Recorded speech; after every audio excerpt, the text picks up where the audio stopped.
This is Starting Point, a podcast that tracks Guyana's unprecedented growth from all vantage points. Join your hosts, Kiana Wilberg and Fariza Hanif, as they dive deep into the heart of topical issues. Hi there. Welcome to this week's episode of Starting Point, the Oil and Gas Edition. I am your host, Kiana Wilberg. For much of our discussion here on this podcast, we've examined many important issues. We have looked at the government's plans for the oil and gas industry. We've examined the role of key players such as ExxonMobil, and we've also discussed the role of the private sector in ensuring that they capitalize on the opportunities that lay bare before us.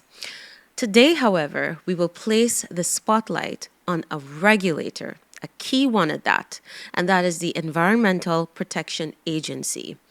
This key agency is not only responsible for monitoring the activities in the oil and gas sector, but it's also crucial to maintaining Guyana's green credentials.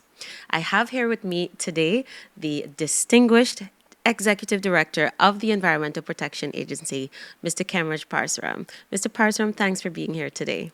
Thank you, Kiana. I'm always so privileged and glad to be here. Thank you. So I want to get straight into our discussion.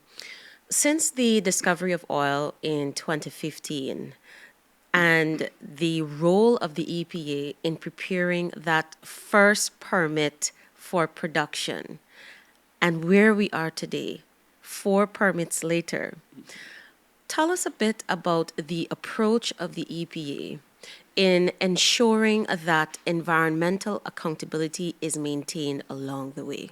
Right. Well, Kiana, you're right. So EPA, since 2017, with the first permit, we have grown significantly. In 2017, that first permit, we had to go on a very steep learning curve. We had nothing to go by. No experience, basically. Previously, we were dealing with mining and forestry and so on. The oil and gas sector was a newbie for us. And so we quickly had to get up to speed. And who do we go to? Where do we go? Our first permit was basically based on the IFC guidelines, World Bank guidelines. So that's formed the basis for our first permit.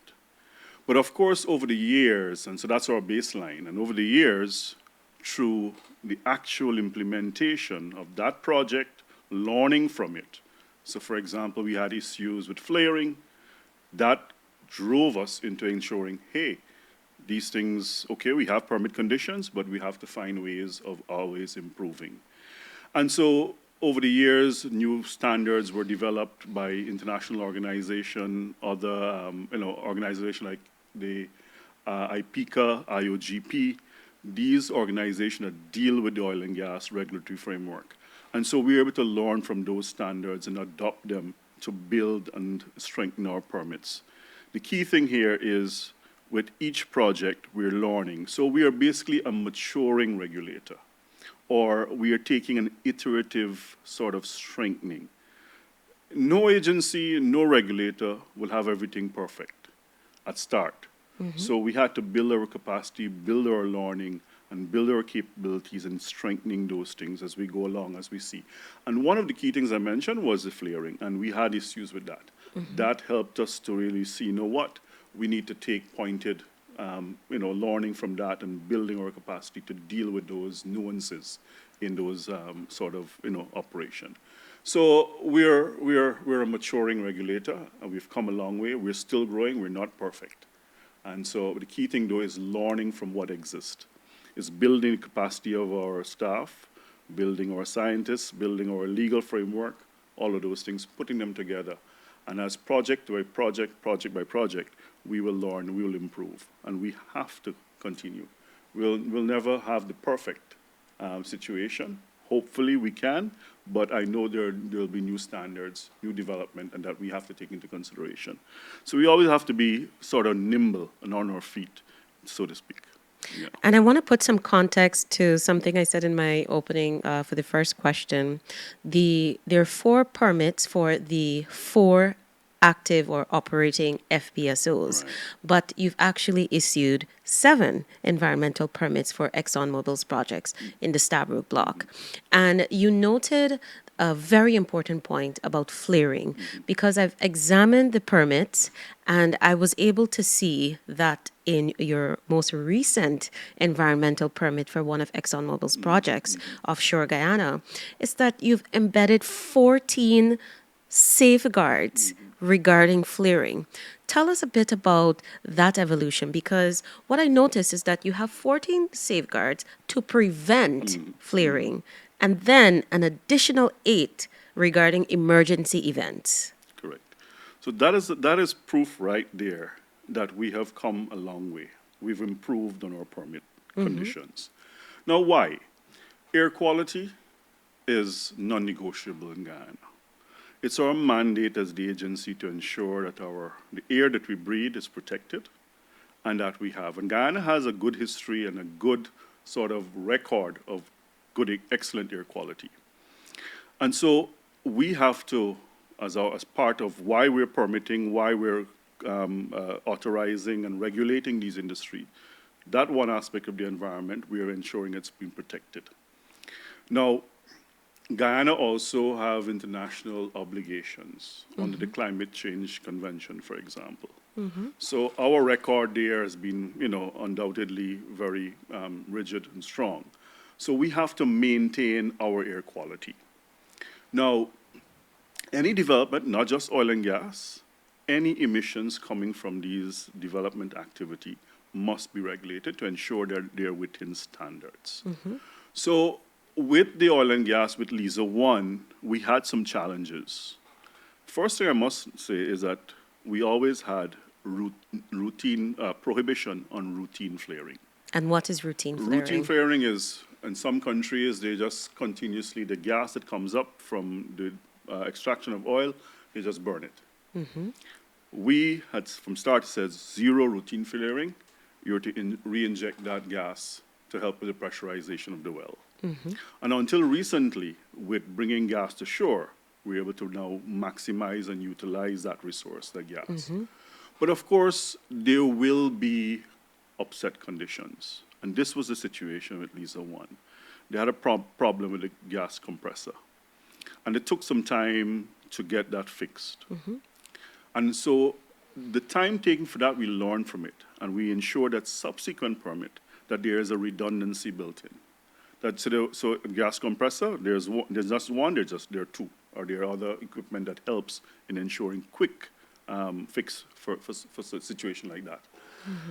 But the key thing here is that the preventative measures, making sure that if there's a need for flaring, that there's efficiency in flaring, so that the emissions are not emitting very dangerous pollutants for that matter. With an efficient burning, then the pollutants will be dispersed, or not really causing a problem. And so those measures were put in place to make sure that flaring is prevented, and not just in terms of the efficiency, but when there's a need for flaring, there is also the aspect of how you deal with that. And it's not just a carte blanche, you can do what you want. You have to seek approval from us. And we set a stipulated timeline and date for that. So 14 days maximum. So if to address your situation, your emergency, you have that time to play with it. But beyond that, we also add now the tax on flaring. So now it's serving as a deterrent. So you're not going to want to have to continue flaring indefinitely. So that cost, that tax, encourages the developer to make sure that they fix the problem right away. But Guyana, importantly, is that, look, there will always be upset conditions. There will be emergency situation. So in those conditions, we had to define clearly what those upset condition means, what are the circumstances around it, what's the approval mechanism, and then we allow that excess flaring. First, 0 routine flaring, upset condition, yes, you can allow you to fix the situation. If you exceed that time, then it's taxed to get you to hurry up in local language. Since the hiccups with the Lisa Destiny FPSO and sorting out the issues with the gas compressor, have the other FPSOs, have you seen smooth sailing? No. Well, sorry, yes. So there wasn't that issue again. It Okay. was only Lisa 1. The other FPSOs, they have that inbuilt redundancy as well. So we have not had that issue. Only during the commissioning, and commissioning takes some time when the setup and test and all those things. That's only when the flaring happens. And that's Okay. provided for in the permit, Okay, great. right? Now, I want to talk about another crucial area in the oil and gas industry, and that is as it pertains to concerns about oil spills. And I know that you have been on the record time and again, making it clear that the ExxonMobil-led consortium has to shoulder the cost for any spill of any kind. And that comes from their operations. But while you have also noted that we have financial assurance and insurance in place, what is not known is the extent to which the EPA ensures that prevention is first the fallback position, the default, if you may. So tell us a bit more about what your permits to the oil and gas industry. What do your permits require in terms of prevention? Right. So, Kiana, again, you've hit the nail on its head. Prevention is the first course of action, and that is what our permits, a part of what our permit does, and, and a significant portion of our permit. Prevention must be the first course of action. And so, in the cases of flaring or the cases of spill and potential spill, there must be conditions or engineering solutions, engineering designs, for example. We are making sure that it's spot on. So, for example, when you're going to drill a well, what is the well design? What type of cement you're going to use? How far you're going to go down? What size? What casing? What preventive measures you're going to put in place? And importantly, before every well that is drilled, we have what the operator needs to submit to us, a safety case. Every single well. And we sit down with the operator, the EPA, not just the EPA, the GGMC, and the Ministry of Natural Resources, would sit with the operator, and they will present what their design is and how all the safety measures are put in place. And we give the go-ahead after we're satisfied. So prevention is a key aspect. There is also aspects, like apart from the engineering designs, is technology, like the blowout preventer. Those things must be in place. And it's a typical requirement for any offshore oil and gas producer. And maintaining that BOP, ensuring that it has double shear rams, for example, redundancy again, and so that is always there. So in the event of a spill, it could be capped immediately. And a cap and stack. So in case, so that the spill, yes, something, you may have a situation where something happens, but with all those preventative measures in place, you can cap it. You can stop it from being exhaustive or significant to an extent that is causing significant damage, or what we call a tier 3 spill, for that matter. So that is where prevention comes in. But also with the financial assurance, and financial assurance is a broad aspect. There's insurance, there's the parent company guarantee, and there's the other, importantly, recently, government of Guyana passed the Oil Pollution Prevention Responsibility Act. So that prevents and gives, not prevents actually, it outlines all the regulatory measures that the developer must take to ensure prevention, to ensure that there is preparedness, to ensure that there is response capability and the responsibility. And the responsibility aspect is the liability, your financial assurance. So if there is whatever cost it is on the developer in this case. The government of Guyana and the EPA will assist because it's our responsibility, but the cost for cleanup, response, and all these other things is the responsibility of the developer in this case, or the operator. And one of the, I think, impressive things that I observed in the permit is that after issuing it, the company is required to operationalize their oil spill response plan at Right. least twice. Right. And that's within 3 years of receiving the permit. And I thought that that was such a very important provision because it stresses the point, again, environmental accountability and strengthening the readiness of the operators. So it's not just a plan that you have there and it's shelved. Exactly. They have Exactly. to put Exactly. it to work. Exactly. Yes. Yeah. So you're right. So anybody can give you a plan, but how are they ensuring that that plan and the resources required for that plan are there, are effective, are adequate, and can be leveraged immediately in the event of something happening? So that is why we're mandating as well, because it's not just ExxonMobil in this case or the operator that will be required to respond. They may need, other agencies, other partners to come into play. Now, if something happened, do they have, everybody knows their responsibility? Do they know the EPA knows what they have to do? The GGMC know what they have to do? Would the fishermen know what they have to do? So by putting that sort of testing it out on a regular basis, make sure that everybody is prepared and know their responsibility, know where the resources are coming from to deal with a tier 3 spill. Now, you mentioned that financial assurance and the inclusion of insurance in that.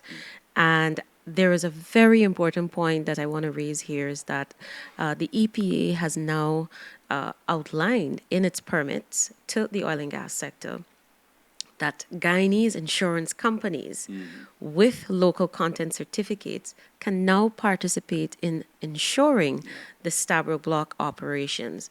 Why was that important for you to include in the permits? Right. Now, the thing is, okay, so I would not take responsibility for that or credit, sorry. That is the Bank of Guyana and their legislation requirement. In the early days, we didn't have the legislation that allow local insurers to join and provide that level of financial assurance. So in our first case, it had to go international. But by doing this, it creates that local content. It gives the local insurers the ability to be able to join and benefit from this. This is Guyana. This is our oil. This is what we're producing. So those players can be part of the game, so to speak. But what is important, the amount of financial assurance is not watered down by having local players versus international players. However it is done, whether it's a combination of local insurers and international insurance, they must meet that level of liability in any case. But the good thing is that local content is important, and it's allowing the players, the local players, to benefit from that as well.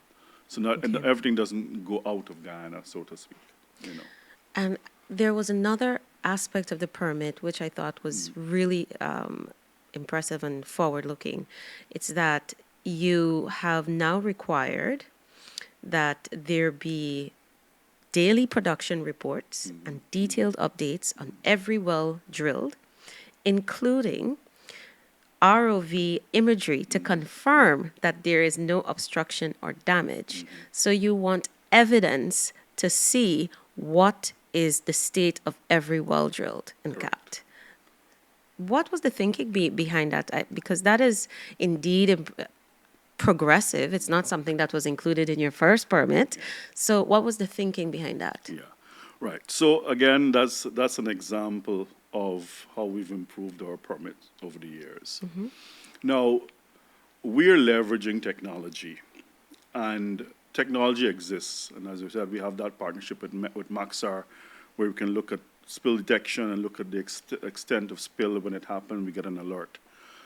Drilling of wells is I believe, is one of the most critical areas and the most likely risky areas. And so we wanted to see when a well is being drilled, what's the condition on the seafloor before, whilst they're drilling, and what's the condition after. ROV is, will be there taking static pictures. We put that in because that is what is available right now. But the intention is to actually have live video as much as possible. So that will be a future. Once it's available and we're capable of getting it, then that will be inserted in the permit so that we can see live when they're drilling. If anything happens, we can see whether it's negligence, whether it's pure mistake or unavoidable. All of those things we're able to see. So the next step is live surveillance Correct. of Correct. well drilling. Well drilling. Wow. Yeah. That is definitely progressive and something to look forward to. Yeah. So I know that we've spoken a lot about the role of the EPA in monitoring activities and how you have advanced in that regard. But another important part of your responsibility is as you monitor these activities, you also have to ensure that Guyana's green credentials are intact. And just to give some context and to remind, the president led a very important event, and that was the inaugural Global Biodiversity Alliance Summit in July. And since that event, there were a number of things which were said and noted regarding how the EPA and other relevant bodies will play a part in carrying on the work and the vision that comes out of that event. What insights can you give us on what you might be working on following that event? Yeah. Well, I'm excited about this part, Kiana, because it's going to be groundbreaking. Apart from our international obligations for ensuring, protected areas are increased, 30 by 30, you would have heard about 30 by 30. And that is one of the things that drove this alliance as well. Guyana, for all its life, so to speak, we have managed to protect our forests, 85 to 90. Some say 85, some say 90, but it's a significant portion. It is because we must have been doing something well, good. All the agencies, all the partners, the indigenous communities, all those have contributed to ensuring protection. What we're going to do now as a result of this, meeting the 30 by 30 commitment, is recognizing those areas that were already under some form of management for conservation, like the community lands, the conservancies, for example. There were already in place some form of management, but it's now to officially recognize them, to make it under that international obligation, to bring them together so that we can have that area officially recognized as being managed. Other effective conservation measures. The groundbreaking thing is a national biodiversity information system. Yes, you can protect all the forests and have all the things protected, but you need to know what's there. And how do you leverage that? So this National Biodiversity Information System is a partnership with Yale University.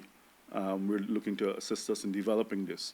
What it is collecting all the existing knowledge about biodiversity and ecosystems and putting into the system so that you can ask questions of the system. And I know, okay, what if you put a development here? What will happen to our biodiversity, for example? What if we want to make some sort of informing policy or guidance to this excellency? That information could be analyzed and create policy briefs, for example. But critically, it is having a system that is linked to on the ground, real-time monitoring of our biodiversity.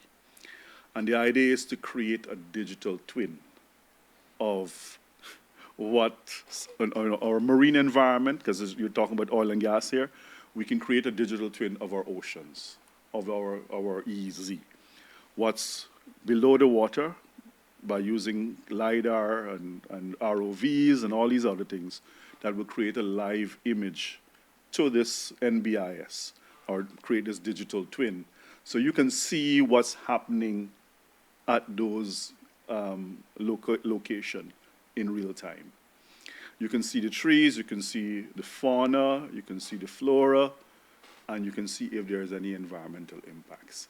It's mind-breaking. You may not be able to see it, but it's happening elsewhere, and Guyana is looking to leverage that, and it's called the digital twin. But why are we doing all this apart from monitoring, and just monitoring and making sure that what we're doing is protected and so on, but is moving to valuation. So valuing, once we know what we have and whatever interventions we're making to protect it is effective, we can value that biodiversity and convert that to things like biocredit. So we can sell the biocredit to international organizations, so we can benefit, communities can benefit, and other biodiversity financing mechanisms like your green bonds and so on. So this big national biodiversity information system is what we're working on for the next 5 years. And it's going to be groundbreaking. It's going to be the digital twin is mind-boggling, but it is the way to go. You got to see it. Wow. Yeah. So this is definitely the next chapter or the next step, so to speak, in advancing the work of the low carbon development strategy. Correct. Yeah. Wow, and creating that new financial mechanism. And I think that is so, it really is groundbreaking, as you said, because at this point, there is no valuation for biodiversity in countries which have been dedicating their efforts towards protecting their biodiversity and the ecosystem. So Guyana is once again leading the way. I think maybe, Kiana, if I give you this example, it will help you understand what's a digital twin. In medicine, they're creating digital twin of the human body. So a digital twin is you have the real human body, and then you have the model or the artificial intelligence sort of model of your body. So that you can with use of AI, you can detect, okay, or play around or model and make changes. If you add this medicine to this, how would your heart or blood pressure respond to it? So it's that same principle.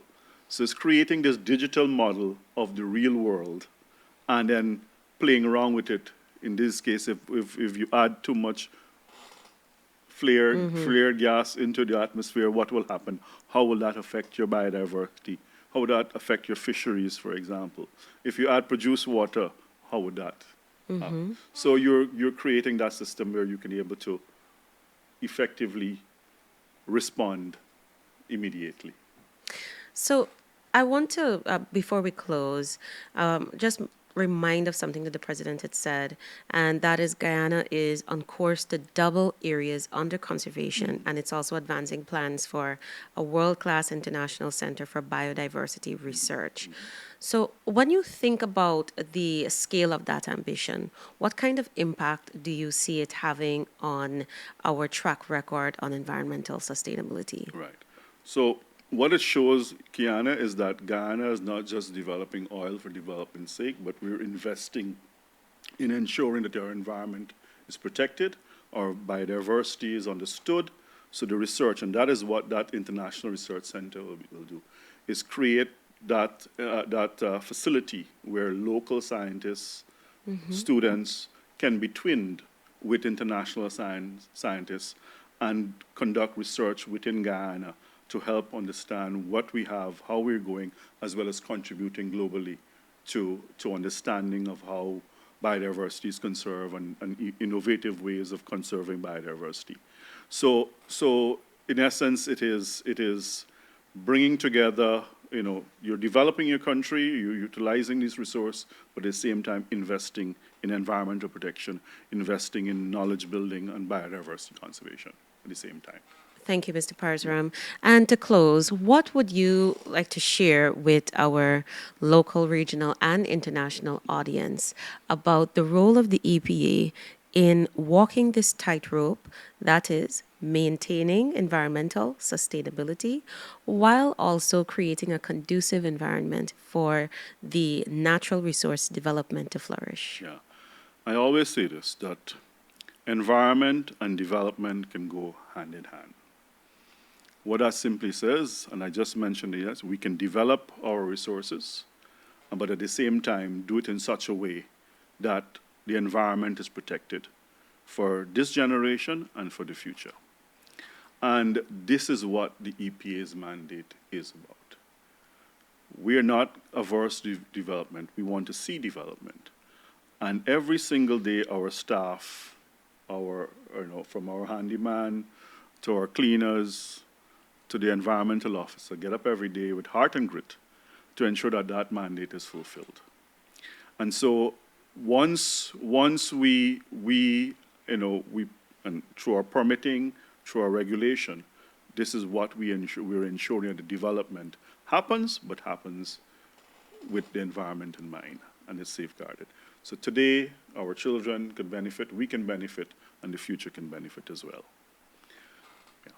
Thank you, Mr. Parsram. I know that our audience has learned quite a lot about the role of the EPA and the outstanding work that you are doing with your team. So thanks again for sharing those insights with us. Thank you so much, Guyana. Okay. To our audience, thank you as well for joining us. Be sure to follow us, same time, same place next week as we bring you more insights from thought leaders around Guyana. I'm Kiana Wilberg, and I'll see you next time.